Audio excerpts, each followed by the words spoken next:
우리는 지금 한 해를 마무리하고 또다시 새로운 해를 맞이해야 하는 시점에 와 있습니다. 아무리 아쉬움이 많고 다시 기억하고 싶지 않는 일이 많을지라도 우리에게는 한 해를 마무리하고 결산해야만 하는 마지막 날이 있다는 것입니다. 그렇습니다. 우리 인생도 원하든 원하지 않든 좋든 싫든 살아온 인생을 결산해야만 하는 인생의 마지막 날이 있습니다. 그리고 하나님은 우리 인생의 마지막 날에 살아온 우리의 인생에 대하여 반드시 결산을 하시고 반드시 우리의 인생을 평가하실 것입니다. 이 세상도 12월은 끝맺음의 달이고 평가의 달이라고 하지 않습니까? 그래서 많은 평가가 이 마지막 달에 이루어집니다. 그런데 하나님도 우리가 살아온 인생에 대하여 결산을 하시고 평가를 하십니다. 그러므로 여러분, 우리도 인생의 마무리를 잘 해야 합니다. 성경을 보게 되면 동일한 시대를 살았지만 어떤 사람은 인생의 마지막이 아름다운 사람이 있고 어떤 사람은 인생의 마지막이 아름답지 못한 사람들이 있습니다. 동일한 시대를 살았지만 사울왕은 인생의 마지막이 아름답지 못했습니다. 그렇지만 사무엘은 어떠했습니까? 인생의 마지막이 참 아름다웠죠. 모든 이스라엘 백성들이 그의 죽음을 아쉬워하고 슬퍼할 만큼 그는 인생의 마무리를 참 잘하였던 사람입니다. 성경을 보게 되면 끊임없이 하나님과 동행하고 하나님의 손에 붙들림바 되어서 한평생을 살았던 하나님의 사람들은요, 마지막이 아름다웠습니다. 인생의 마지막을 마무리를 잘 하였습니다. 여러분, 아브라함의 인생을 보십시오. 그 인생의 마지막이 얼마나 아름다웠습니까? 우리가 잘 아는 다니엘도 마찬가지죠. 그 인생의 마지막이 얼마나 선한 영향력이 있었습니까? 사도 바울도 그 인생의 마지막이 너무나 아름다웠습니다. 그런데 성경을 보게 되면 사람들에 대한 평가가 기록되어 있습니다. 정말 많은 사람들에 대한 평가가 성경에 기록되어 있습니다. 그 중에 몇 사람을 좀 살펴보겠습니다. 첫째로 아비가일의 남편 나발입니다. 이 아비가일의 남편 나발에 대해서 성경은 이렇게 기록하고 있습니다. 사무엘상 25장 17절 말씀입니다. 함께 읽겠습니다. 다 같이요. 주인은 불량한 사람이라 더불어 말할 수 없나이다. 자, 여기서 불량하다라고 하는 말이 벨리알이라고 하는 말인데요, 무가치하고 볼품이 없고 불경건한 사람을 일컫는 말입니다. 그러니까 나발은요, 한마디로 말하면 어리석은 자라는 말이죠. 자, 돈은 많았지만 볼품도 없고 굉장히 인색했던 정말 어리석은 사람이었습니다. 그러니까 나발은 자신의 종들로부터서 어떤 평가를 받았습니까? 우리 주인 나발은 돈은 많지만 인색하고 볼품도 없고 굉장히 어리석은 사람이라고 하는, 그런 불량배라고 하는, 불량한 사람이라고 하는 평가를 받았다는 것입니다.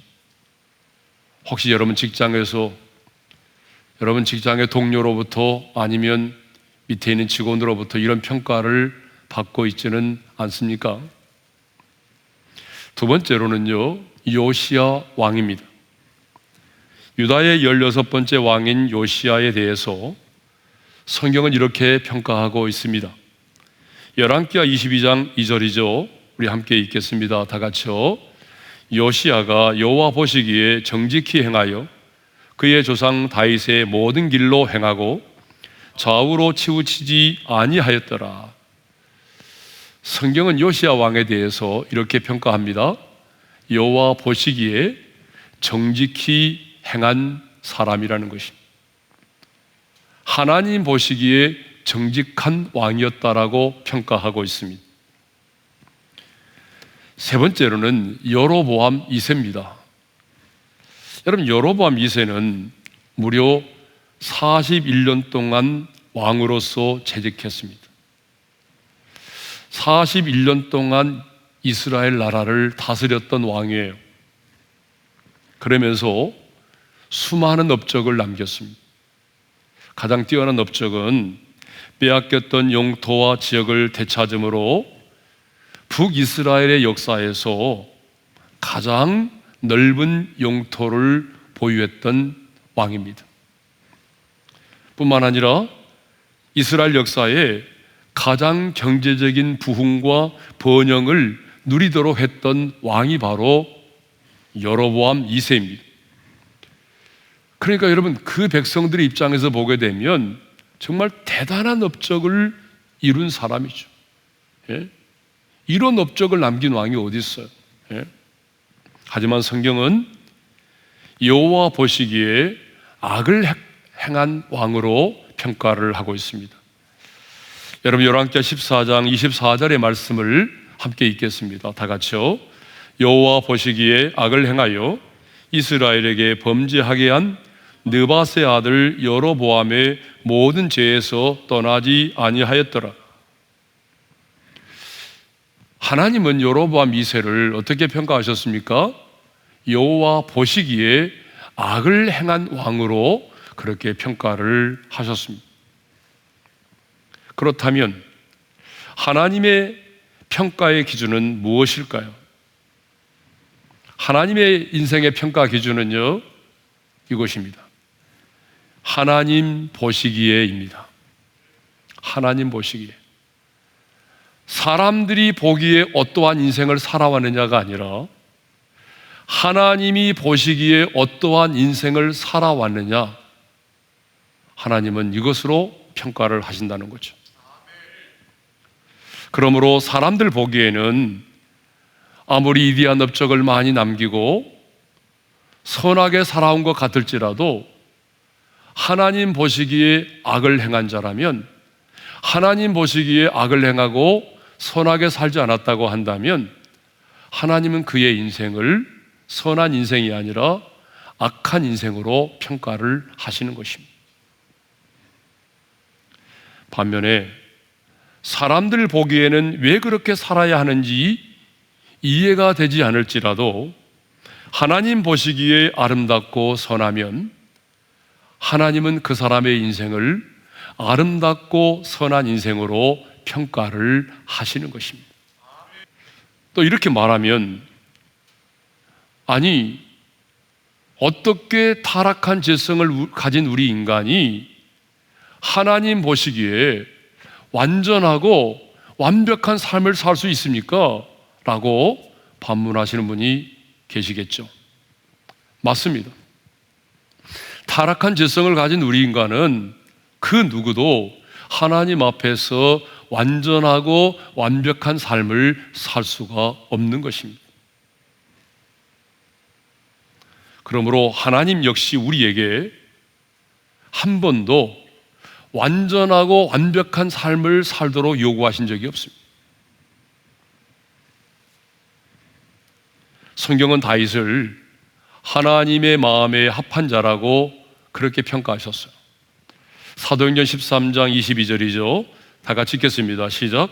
다윗을 왕으로 세우시고 증언하여 이르시되 내가 이새의 아들 다윗을 만나니 내 마음에 맞는 사람이라 내 뜻을 다 이루리라.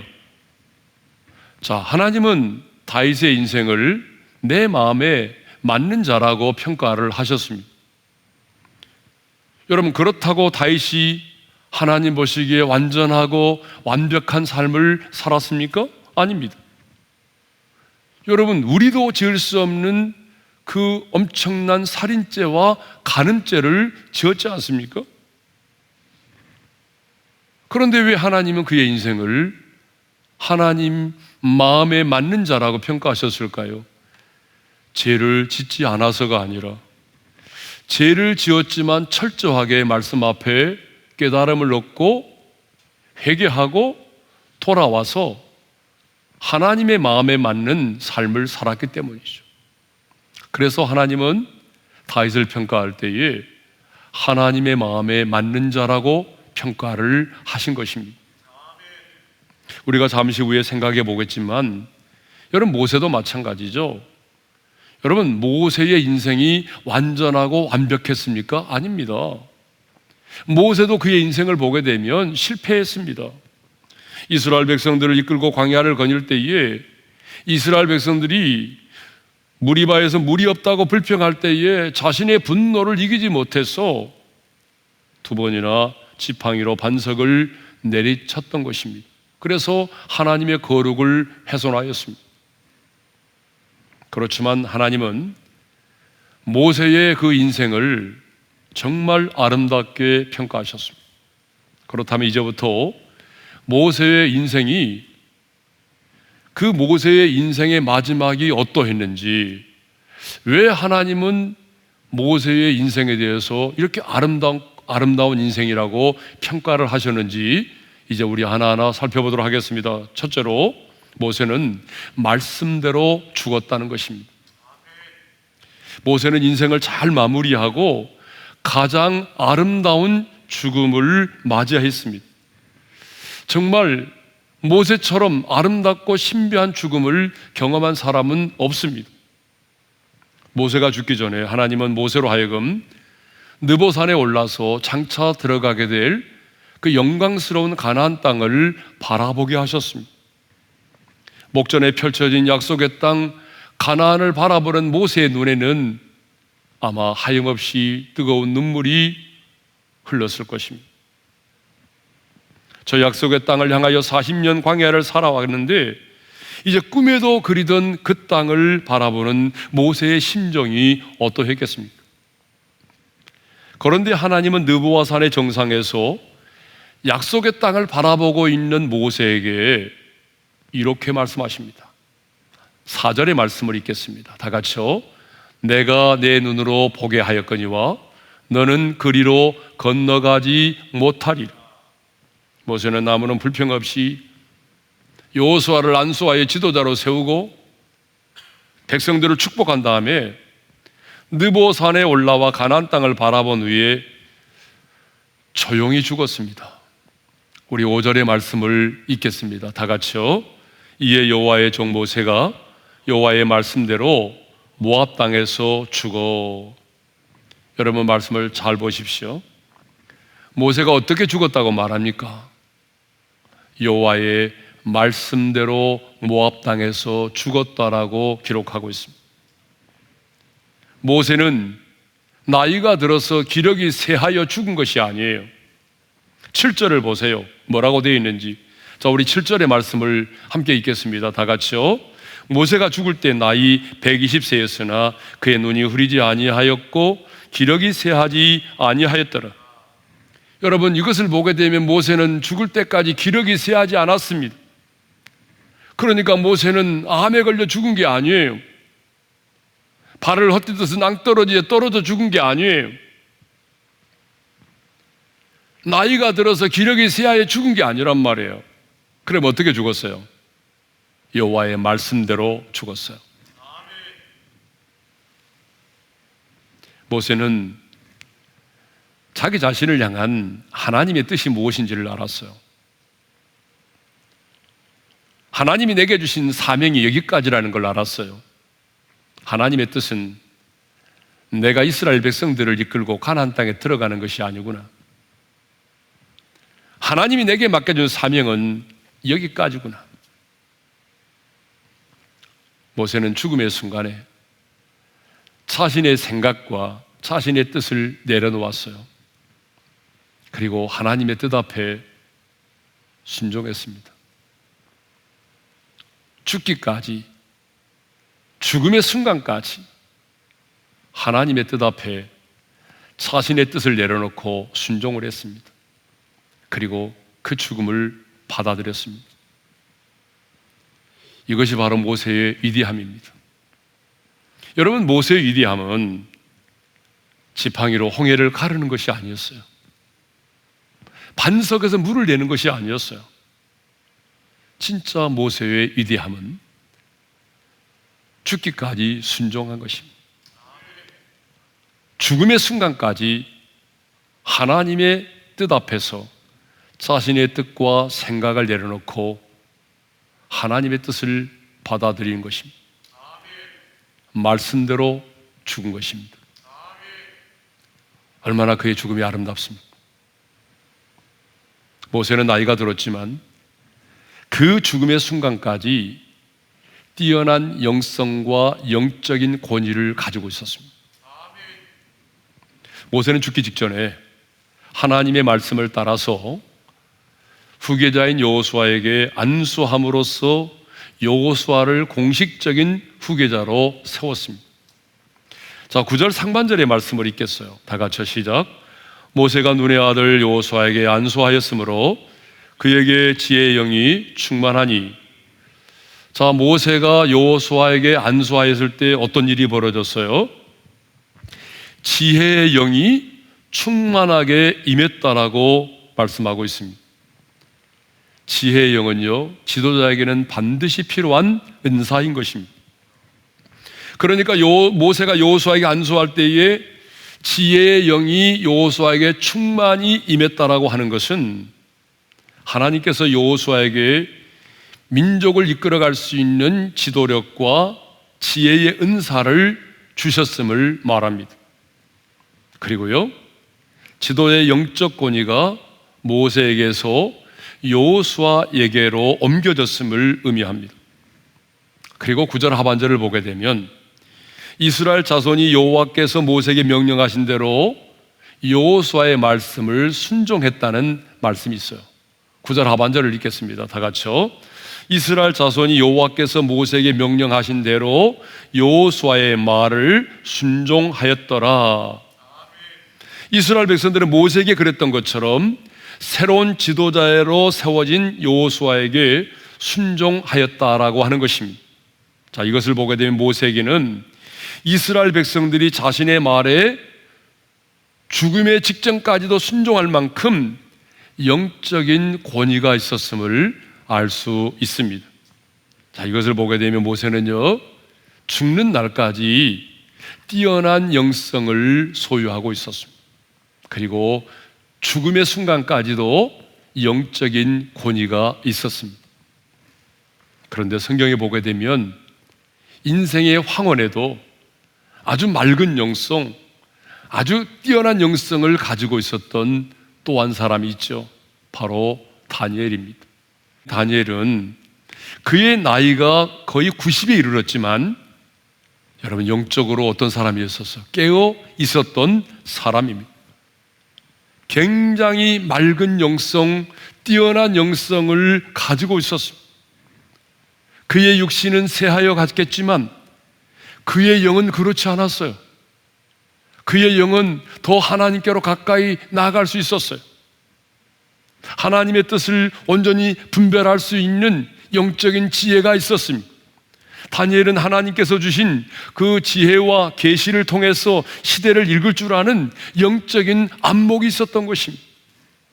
그렇다면 다니엘이 이렇게 인생의 황혼에 80대 후반에 이런 뛰어난 영성과 이러한 맑은 영성을 가질 수 있었던 비결이 뭘까요? 궁금하시죠? 그 비결은요, 다름이 아니라 말씀의 묵상과 기도였다는 것입니다. 우리는 많은 경우에 다니엘을 하게 되면 기도만 생각하죠. 아닙니다. 다니엘은요, 기도의 사람 이전에 말씀의 사람이었다는 걸 우리가 알 수 있어요. 자, 다니엘 9장 2절에 보게 되면요, 다니엘은 에레미야서를 읽다가 바벨론 포로 생활 70년이 차면 포로 생활이 끝난다는 것을 깨닫게 됩니다. 자, 우리 다니엘 9장 2절의 말씀을 읽겠습니다. 시작. 나 다니엘이 책을 통해 여호와께서 말씀으로 선지자 예레미야에게 알려주신 그 연수를 깨달았나니. 다니엘은요, 그 시대에 예레미야서를 통해서 하나님께서 예레미야에게 말씀하신 그 포로 생활의 연수를 깨달아 알게 되었대요. 예? 그 말씀의 묵상을 통해서 포로 생활의 연수를 깨달아 알게 된 거죠. 그리고 더 놀라운 것은 그 사실을 깨달았을 때에 다니엘이 어떻게 반응했냐는 거예요. 단순히 기뻐하고 즐거워하는 것으로 끝나는 것이 아니라 그 사실을 깨달았을 때 금식하며 베옷을 입고 재를 덮어쓰고 기도했습니다. 10장에도 보게 되면 아까 환상을 보았다고 그랬잖아요. 10장에도 보게 되면 이제 다니엘이 환상을 보았어요. 그리고 그 환상의 내용을 보고 깨달아 알게 됐어요. 그런데 그 환상의 내용을 보고 깨달아 알게 되었을 때도 다니엘은 어떻게 했나요? 세 이레를 금식하며 기도했어. 하나님의 뜻을 알았을 때에 그는요, 기도했어요. 우리가 잘 아는 것처럼 다니엘은 하루 3번씩 시간을 정해놓고 기도했던 기도의 사람입니다. 그는 젊은 날에도 기도했을 뿐만 아니라 인생의 황혼에도 나이가 들었음에도 불구하고 그는 기도를 쉬는 죄를 범하지 않았습니다. 이렇게 말씀의 묵상과 그리고 변함없는 기도의 생활이 있었기 때문에 그의 육신은 쇠할지라도 여러분, 다니엘은 그 뿌리 깊은 영성과 맑은 영성, 뛰어난 영성을 가지고 있었던 것입니다. 여러분, 우리도 마찬가지입니다. 우리도 나이가 들어가는데 인생의 황혼에 우리 육체는 쇠할지라도 말씀의 깊은 묵상과 끊임없는 기도 생활을 통해서 우리도 다니엘처럼 모세처럼 인생의 황혼에도 하나님의 음성을 들을 수 있는, 그리고 하나님과 친밀한 교제를 나눌 수 있는 그러한 뛰어난 영성, 아름다운 영성의 소유자가 되기를 주님의 이름으로 축원합니다. 하나님은요, 모세가 죽고 난 이후에 그의 인생에 대해서 평가를 하십니다. 자, 10절의 말씀인데요, 우리 한번 읽겠습니다. 시작. 그 후에는 이스라엘의 모세와 같은 선지자가 일어나지 못하였나니 모세는 여호와께서 대면하여 아시던 자요. 모세가 죽고 난 이후에 하나님은 모세에 대해서 이렇게 평가하십니다. 여호와께서 대면하여 아시던 자요라고 평가합니다. 사랑하는 성도 여러분, 한 사람에 대한 진정한 평가는요, 죽음과 함께 이루어지는 것입니다. 한 사람에 대한 진정한 평가는 언제 이루어지느냐? 그 사람의 죽음과 함께 이루어지는 것입니다. 그렇다면 여러분은 인생의 죽음 이후에 어떠한 사람으로 평가되기를 원하십니까? 하나님 앞에서 여러분은 어떤 인생으로, 어떠한 사람으로 평가받기를 원하십니까? 저는 저를 포함해서 이 말씀을 듣는 모든 성도들이 하나님으로부터 너는 정말 나와 가장 가까운 사람이었어, 너는 정말 내 마음을 아는 사람이었어, 여러분, 이렇게 하나님과 가장 친했던 사람이라는 그런 평가를 받고 싶지 않습니까? 저와 여러분 모두가 인생의 마지막 날에 모세처럼 여호와의 얼굴을 대면하여 알았던 자, 가장 하나님과 친밀한 사귐을 나눴던 그런 하나님의 사람으로 평가받기를 주님의 이름으로 축원합니다.